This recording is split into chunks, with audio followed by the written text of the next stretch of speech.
Today on the podcast, I'm excited to have Russell from Maryland joining me. It's good to have you, Thanks for having me, Deb. an East Coast brother. That's right. That's right here in Maryland. Yeah, that's incredible. So, how did you and I get connected to begin with? Well, my wife is, been following you for a long time and is currently leading a small group in our church for your book, True Love Dates, which has been amazing for her and the ladies in her group. And I think you were sending out a question through a direct message on social media and about rest.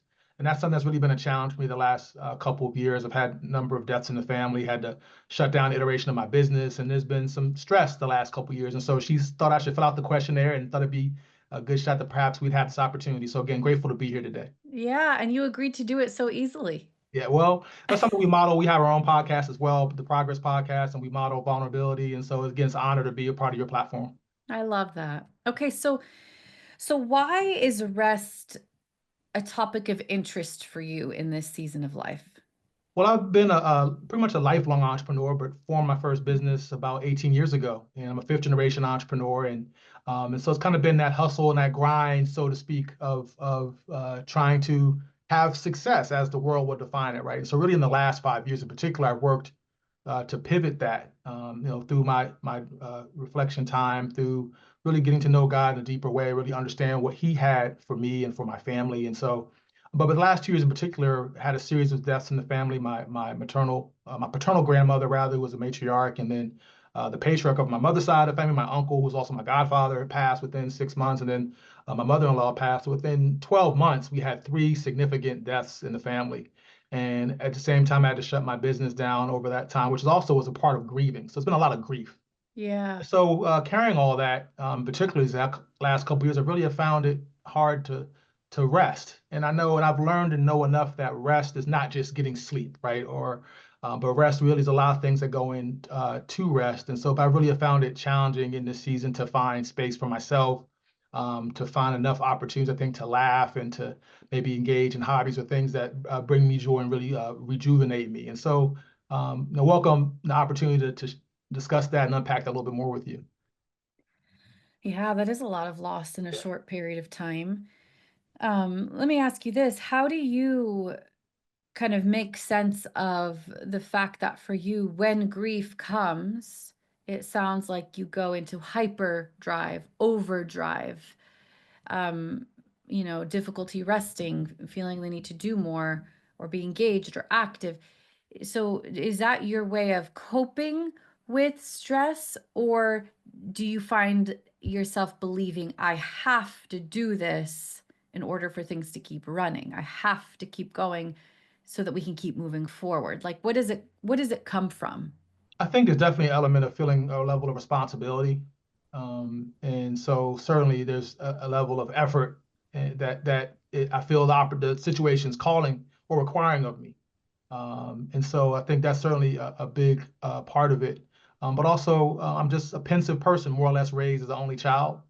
So spent a lot of time around adults and by myself growing up. And so I think in Hmm. that way, I'm just someone who's a processor deeply. I probably may lament a little more, ruminate a little more on certain things than many others. And so Yeah. I'm just, not so much falling asleep, but certainly waking up at odd hours of the night, and feeling like it's been really hard to just really truly relax my brain and cast my concerns to the Lord, and really been, I spent a lot of time in the last couple of years in my prayer time. How do you cast? What's the idea of casting your cares and really, putting it at the altar, so to speak? And so I think that's really been the work I've had to do, and really increasing, faith as well, to understand that this too shall pass, and that these things really, are seasonal in terms of grieving in particular.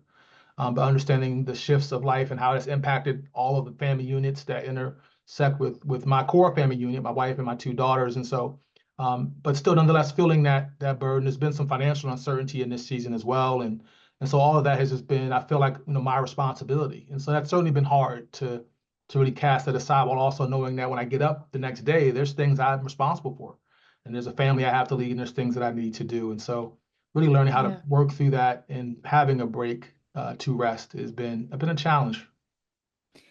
How do you think the theme of responsibility has developed, specifically you being an only child? How Mhm. did the theme of responsibility play out in your childhood, in your family of origin? Hmm. Well, this is a very profound question for a lot of reasons. I won't interrupt me if I start talking a little too long. I think there's a couple things. One, raised by a single mom, and sometimes you have people who will say to you when you're a boy, "Oh, you're the man of the house." I Yeah, think I certainly internalized some of that. I won't say my mother didn't put that on me, I wouldn't say. But I think inevitably, I think as a boy, you begin right. to say, well, I have to protect my mother. I have to, do certain things and have a certain level of responsibility that my peers might not have had to have. And I think certainly feeling responsibility that way, I'm certainly very much can be very much a protector, right? Yeah, I know my wife and daughters value that in this season, but also it may exert a level of stress and burden that perhaps is not mine to carry. I think yeah, the other thing is like my family, I'm blessed to come from a very successful family. My uncle was very successful on Wall Street and unfortunately passed away untimely in 1993, after doing $1 billion acquisition that's, very well known and there's a legacy and there's museums and schools and things named after him. And I certainly felt a responsibility for a long time to his legacy and to try to continue that as a business person and entrepreneur. And certainly that responsibility, and particularly being African American, you feel that responsibility of carrying it forward because it was such a unique thing that he was able to accomplish. And I've certainly had to learn in recent years that that was not for me to carry. wow, And I'm not him. And it's an earthly kingdom, but there's a bigger kingdom to focus on. And so really still working through understanding, okay, God, what have you called me to? What unique gifts and talents have you given me? And how are you transitioning us from what truly has felt like a wilderness season to something where we're going to bear more fruit as a family, in that rest, but also financially, and really just I think growing in many ways. And so I think we're kind of on the back end of that, but it's still even up until this day, I still feel it's challenging for me to yeah. truly have the chance to really obtain a level of rest that I still continue to seek. Wow. The theme that I keep hearing, and I think you actually said it verbatim, is perhaps it's not mine to carry. Yeah, Perhaps it's not mine to carry. Whether it's that legacy, just because you can doesn't mean you should, right? right, right, Just because you can doesn't mean the Holy Spirit is on it. right, Just because you can doesn't mean it's what God calls you to do. And that theme of perhaps this is not mine to carry, yeah. that especially from your childhood, it comes from, well, perhaps I should carry this, perhaps I should carry this, perhaps I should help, perhaps I need to be the man of the house, perhaps I need to fill in, perhaps I need to alleviate mom's struggles, perhaps. And the things that served you in one season of life sabotage you in another season. And so now you're learning to rewrite that script rather than perhaps I need to carry this. Perhaps this is not mine to own. Right. And I see you kind of shedding those layers piece by piece by piece. Where do you feel like you're at right now with regards to perhaps this isn't mine to carry?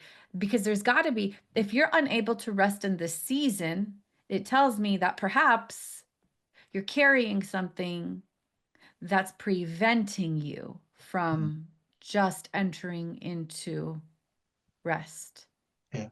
I think certainly there's still in certain family relationships in my, family of origin, there's still some uncertainty and challenges in relationships, and some of that has been a ripple effect of the people passing that I mentioned a few minutes ago.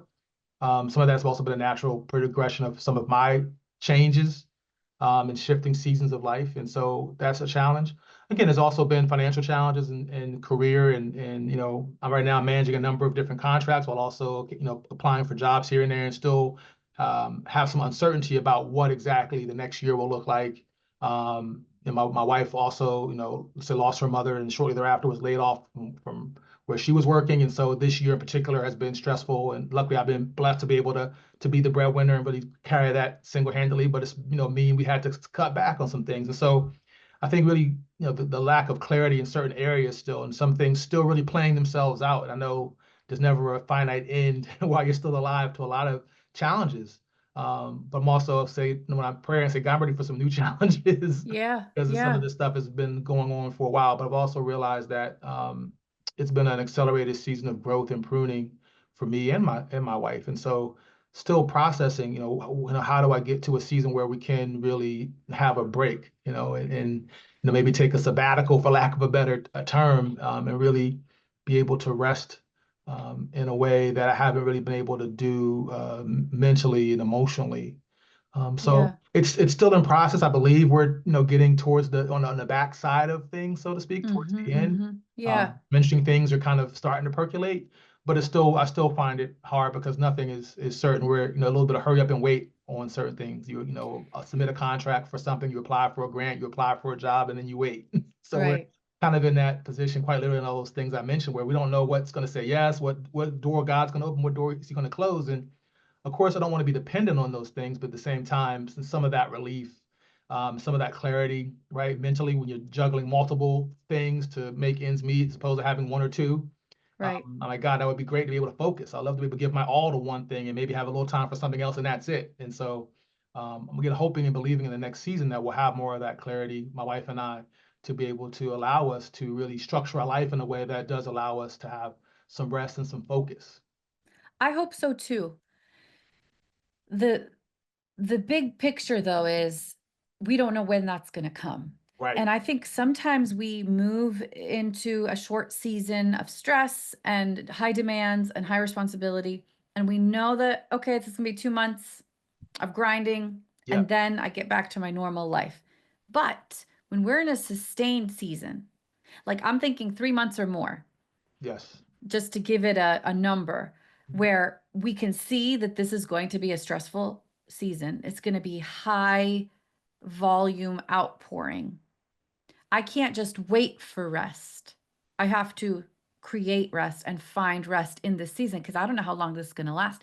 I Right. think of those who are dealing with someone in the family who's struggling with an illness and they're a Yes. full-time caregiver, a disability, a financial crisis, a diagnosis, a tragedy, a trauma that isn't going to be short-lived. Right. And it's like we can't wait till we get to the end of that to rest. Your nervous system cannot function on that level of high capacity, high alert overdrive for that long and expect to come out healthy. Right. So now I don't know when the end of this season is going to be. So I do have to find ways to rest within this season. And I think that's kind of the challenge for you rather than, okay, when can we rest? As soon as the season is over. But we don't know when that's going to be. It could be next week. It could be next month. It could be next year. And either way, you've got to carve out a path for rest. And when I say rest, I'm actually generally referring to you finding a way to get filled. So Mm. so let's focus on rest for a minute. When you think about rest, how do you actually define that? Like what does that even mean for you? I mean, one of the things and I learned a very valuable lesson. I went, I think it was almost 2.5 years ago. I have some friends in Chicago, and I went for maybe, two nights, right? Like I flew out on a Friday, flew back Sunday afternoon, wasn't gone long. And my kids were young, didn't want to leave. My wife was stuck with the kids for the whole, too long. Um, and I barely slept. Like I slept like 5 or 6 hours each night, but we stayed up late and we just laughed and just had fun. And I hung out in Chicago, went to some cool restaurants, saw 3 or 4 different friends, and went to a baseball game. And that was the weekend. And I hadn't laughed that much in 48 hours in so long, and probably haven't since. And that's probably um, part of my problem, to be honest. Yeah, But what I learned from that is that, I didn't get a lot of sleep, but I came back so rejuvenated, so right. refilled and refreshed just because we laughed. I was with friends, we told old stories and, caught up, and it was just so refreshing. And I learned, rest is just, I think people think it's sleep or it's being still. And of course, that can be a part of it, certainly. We need to sleep, of course, as part of our health, but also rest can be things that are joy. And so, what I think I still find challenging is to pull myself away from my family. Certainly feel super committed as a husband and father, married almost 10 years, to this role. And then finding other ways where maybe it's not a weekend away, but maybe it's Right. an afternoon away, to be able to do that.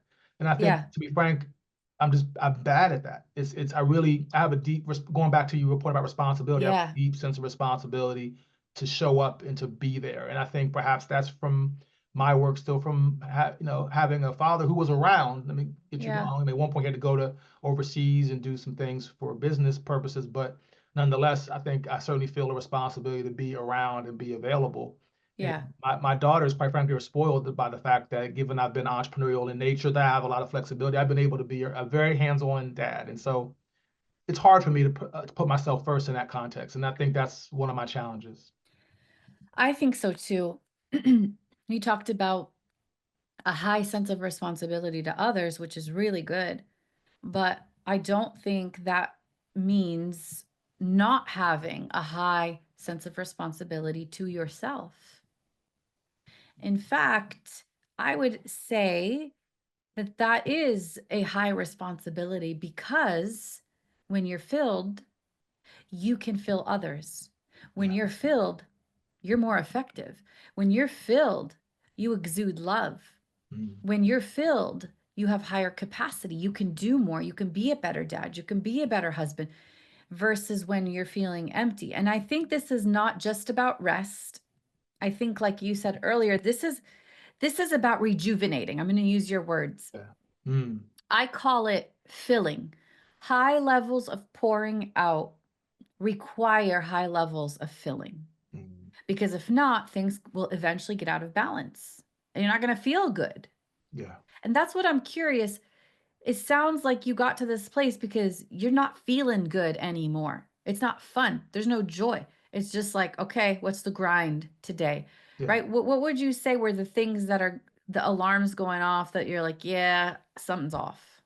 I mean, there is certainly joy in being a husband and a dad, and even a lot of the work that I do, and that's get the chance to do potentially as well. But there certainly is, as you say, feeling where especially as you get older, into my mid 40s now, you feel it more in your body.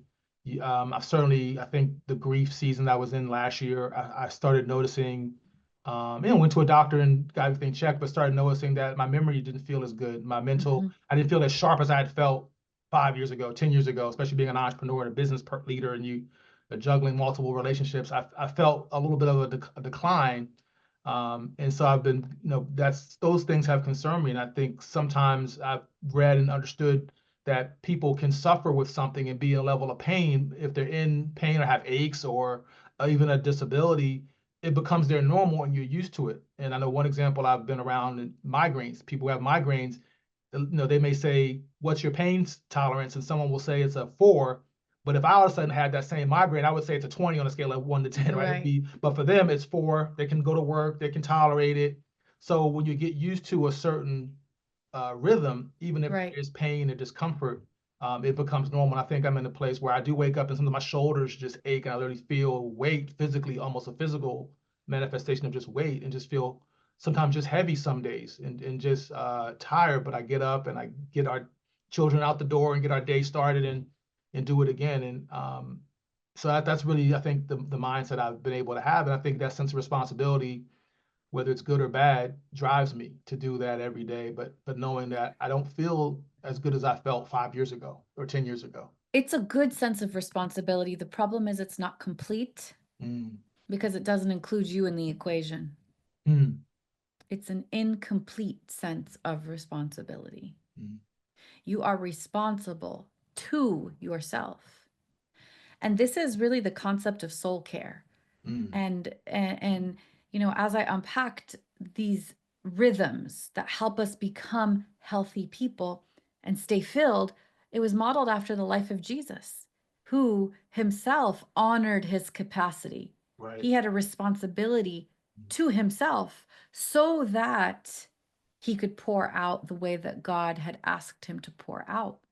You have to stay filled in order to keep pouring out. And I think this is the stage of life that you're in right now is you cannot see this as a luxury. You've got to see this as a necessity. This isn't a luxury to just get some time away for me to be healthy.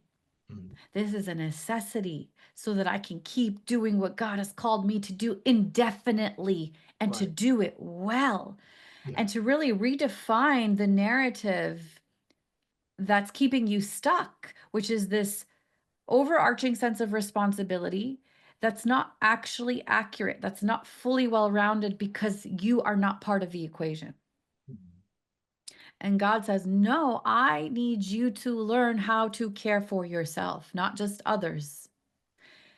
And when you do learn that, you're going to care for others even better. You're going to become more filled, and that's going to overflow into their life as well.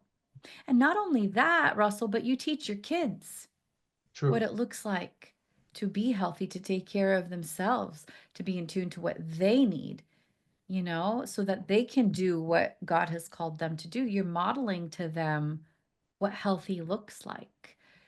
And so you've got to give yourself permission to engage in filling up as part of how you honor others and part of how you serve God by putting yourself under the fountain so that you can keep pouring out. And what I'm hearing is that fountain for you isn't just about sleep. No. The 6 rhythms of soul care. Nourish is the first one, and it's about fueling your body well, hydration, movement, nutrition. Then there's connect, life giving relationships, and that sounds like it's a really important one for you to prioritize. And then there's protect, which is about setting boundaries and saying no and learning to limit what I can and honor my calling, say no and not yet. It's also about setting boundaries around our relationship with God so that we Mhm. can have space for that in our life. There's the rhythm of rest, which isn't just about getting enough sleep, but also about a sustainable pace of life. And then there's the rhythm of savor, which is enjoying life, enjoying being present, being grateful, not what's next, what do I got to do next, where do I have to fill in the gaps next, Right. but what's in front of me right now. I don't want to miss this. I want to Mhm. savor, I want to be grateful, not bombarded by stress. Stress keeps us stuck in the future or the past rather than what's here and now for me to Yeah. enjoy. And then the rhythm of tune in is the 6th rhythm of learning to really be in tune to what your body is telling you emotionally, physically. And, maybe a good next step for you. I don't know if you've taken this yet. I have a free assessment at deborahfileta.com/soul care. And it's just a 5-minute assessment. And you answer some questions, and it will tell you which of those rhythms you're probably the weakest in. Mm. And that's where I would start because that's probably where you're leaking the most energy. That's probably the biggest hole in your tank, whatever Got it. that might be. Okay. And maybe you'll find, wait a second, I'm desperate. I'm in desperate need of connecting. I'm in desperate need of boundaries. I'm in desperate need. And you start where you're weakest because that's going to plug up that hole. It's hard when you've got holes everywhere. It's hard to fill Right. up. Yeah. Like a 20-minute power nap isn't going to do much for you when you're leaking everywhere. So you start by plugging up the holes so that you can actually start to fill up. I think, you talked about the initial idea is how do I even rest? But I think this is about a lot more than rest. I think this is about a responsibility to yourself and to learning the importance, the necessity of Russell staying filled up so that he can function in the way that God has called him to function. And not only that, it is more important in a season of high pouring out. And Yeah. that's what I see you in right now. You're like, I can't wait to get to vacation. But in a season of high pouring out, you don't have the luxury to wait for vacation. Right. You have to start the high filling up in this season so that you can get through it in a healthy way. Thank you for that. I'm curious, we did a quick run through of the 6 rhythms, but is there one that you feel like, okay, this is probably where I might need to begin? I think perhaps more life-giving relationships. A lot of my closest friends from previous seasons of life are geographically dispersed. And so I think that sometimes makes it challenging for me. But I think I need to figure out how to prioritize more. Yeah. That's one that certainly jumps out at me. And then I think my health, whether it's there was a previous season before I had kids, I played a lot more golf than I play now, and that was that got me outside, it got me walking and moving and with friends as well, and I think I get stuck, behind my computer quite often in the nature of my work that I do as well. I'm on Zooms and different, teaching classes and having meetings. So I think there's a couple things that certainly jump out at me, take care of my physical health and also, building some more community with other men and doing it consistently. Yeah. And, it's as you go through Soul Care, I don't know if you've read Soul Care yet, but I would recommend that you start. And specifically, the first 5 chapters goes into we got to get to the root of the why. What are Mm, these underlying belief systems from childhood that we need to tweak? Because they continue to perpetuate a cycle. And you mm, can even start playing a little bit of golf and you're going to go right back in to the cycle of being overly default. responsible for Yeah. others, the default mode, if you don't really start to heal some of Mm, those roots and some of those underlying belief systems that keep you stuck in a place of over responsibility. Again, the theme being, perhaps this isn't mine to carry, Lord. mm, And that's going to keep coming back as the Lord says, give me that one too. Give me mm, that one too. mm. That one's not yours to carry either. And I'm curious what you're left with at the end of the year, but my guess it's going to be a whole lot lighter than the load that you're carrying today. I believe so. And I feel God's called me and to the extent my spouse and I together to do some things. But right now I feel like, hey, how, Lord? I don't feel like I have the energy. Right. I don't feel like I have the space or the bandwidth for it, let alone like financial resources and stuff. But I've already seen God in this season provide financially. But even just how I feel, I say, God, I'm not up. I don't know how I'm going to be up to it. When can I get to that vacation? I keep waiting for something in the future where, like I said, there's a sabbatical or a definitive pause. But realizing, I'm sure at some point there'll be a pause, but it might not be a month. It may just be a week. So in the interim, how do I structure a new way of being? And Exactly. that's really what I want to get to. And this conversation certainly been extremely helpful. I've never quite had a conversation specifically in this context about rest and then thinking about what are my roots in terms of responsibility and how that really drives me. And I know that's been a blessing for how I show up for my family and my Right. I'm family sure of everybody loves origin and it. my friends, but You're the also best person to be friends with, Russ. I, quick story. I told my wife we were going to go on a date when we first started dating, and I called her a week before and didn't text her or call her to confirm. I literally put up the restaurant and said I'm here, and she's like, I never heard from you for a week. You didn't confirm anything. So I'm the person. If I say I'm gonna be on the dark side of the moon in 6 months from today at this You're going to time, do I'm gonna it. be there. And so Yeah, I that's just believe who I that. am, and I realize that increasingly realize that's rare, and that's my gift. But also, perhaps it's a burden sometimes too if I don't have the right boundaries, as you said as well. Yeah. If you don't loop yourself into that equation Yeah. as well. And really, uh, I challenge you to pick up a copy of Soul Care and go through chapter by chapter with all of the questions at the end to Thank really you. I will dig do that. deep. Yes. And after you finish, reach out to me because I would love to hear what God has showed you and what is coming next for you once you finish going through that. Thank you. I will do that promptly. This is very timely for me. I won't elaborate more than I already have had the opportunity to, but thank you. Yeah, thank you for being here. Thank you for sharing your story. Thank you for being vulnerable. And I look forward to seeing what God's going to do. Thank you, Deb. You take care. You too. Bye bye.